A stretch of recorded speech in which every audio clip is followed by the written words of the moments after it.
श्री राधे श्याम। आज हम माघ मास के चौथे अध्याय की कथा करेंगे।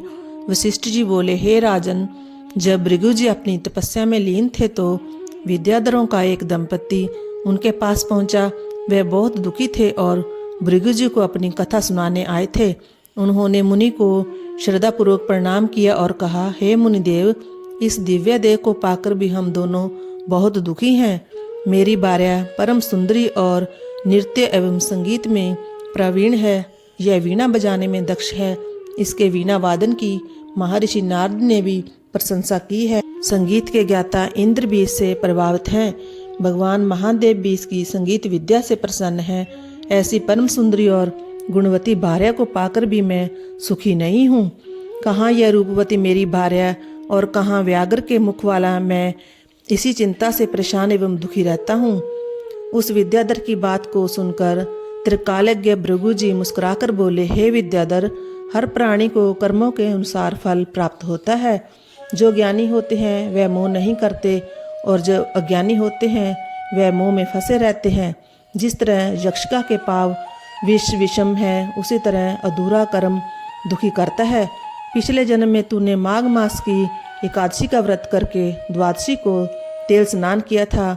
उसी के कारण तेरा मुख व्याघ्र का है। राजा पुरखा ने भी तेरी ही भांति भूल की थी। इसी कारण उसको क्रूप देह प्राप्त हुई थी। राजा अपनी क्रूपता पर बड़ा दुखी था। वह गिरिराज के समीप देव सरोवर पर गया। उसने स्नान किया और तपस्या हेतु कुशा के आसन पर बैठ गया। उसने शंख चक्र गदा पद्मधारी भगवान श्री हरि को हृदय में धारण कर 30 मास तक निराहार रहकर कठोर तप किया।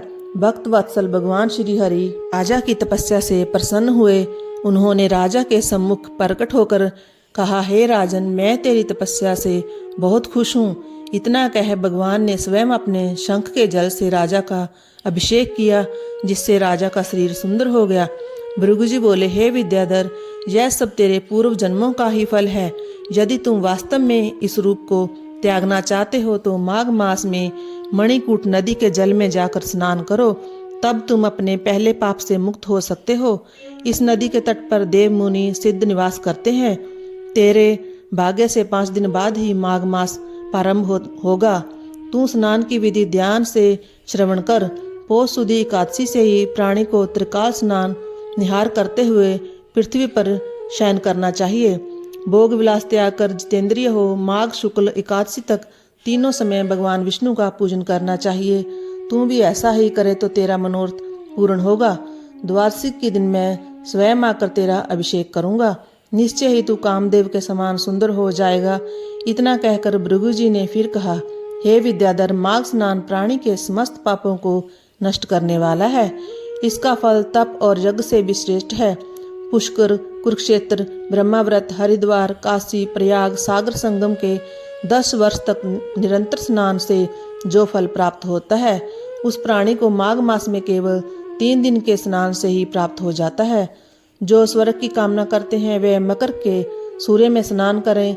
इससे आयु, आरोग्य, रूप, सुख, सौभाग्य की प्राप्ति होती है। जो नरक और दरिद्रता के भय से करते हों वे सदैव माघ स्नान करते रहें। वशिष्ठ जी ने कहा, हे राजन, भगवान की इस परम पुनीत बातों को सुनकर तुम्हें माघ मास की महत्ता का ज्ञान हो गया होगा। ये स्नान अनेक फलों को देने वाला है। सकाम अथवा निष्काम भाव से प्राणी को चाहिए कि वह माघ मास में स्नान करे। उसे इस लोक में समस्त सुखों की प्राप्ति होगी और वह परलोक में भी समस्त सुख पाता है। माघ मास के स्नान से पुण्यों की वृद्धि होती है और समस्त पापों का क्षय होता है। सतयुग में तप, त्रेता में ज्ञान और द्वापर में कर्म फल देता है। उसी तरह माघ स्नान सब युगों में श्रेष्ठ फल का देने वाला है। यह स्नान समस्त वर्ण और सभी आश्रम वालों के लिए फल देने वाला है। वशिष्ठ जी बोले, हे राजन, भृगु जी के समझाने पर उन विद्याधर ने अपनी स्त्री के साथ आश्रम के पास झरने में ही विधि पूर्वक माघ स्नान किया। भृगु जी की कृपा से उसे सुंदर देह प्राप्त हुई और उसका दुख दूर हो गया। वह कामदेव के समान सुंदर मुख वाला होकर अपनी पत्नी के साथ विहार करने लगा। तपस्या पूर्ण करके भृगु जी अपने शिष्यों सहित पर्वत से उतरकर अपने आश्रम को चले गए। हे राजन, जो इस परम पुनीत कथा को श्रवण करता है उसके समस्त मनोरथ पूर्ण होते हैं। इस प्रकार कथा का चौथा अध्याय समाप्त हुआ। जय जय श्री राधे श्याम।